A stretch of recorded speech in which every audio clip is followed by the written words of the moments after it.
కూటమి ప్రభుత్వానికి 15 ఏళ్ల సమయం ఇవ్వాలని ప్రజల్ని కోరారు డిప్యూటీ సీఎం పవన్ కళ్యాణ్. ఇంటి ముందుండే కొబ్బరి చెట్టును పెద్ద కొడుకులాగా ఎలా భావిస్తారో కూటమి సర్కార్ను అలానే భావించాలని సూచించారు.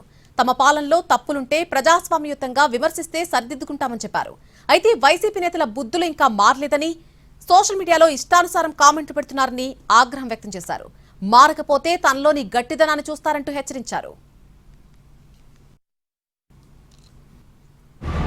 ఇక్కడ మనకు కనిపిస్తున్న కోనసీమ కొబ్బరి సీమ ఇది.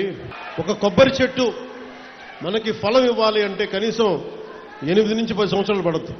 పూర్తి స్థాయిలో దాని ఫలితం చూడాలంటే కనీసం 15 సంవత్సరాలు పడుతుంది.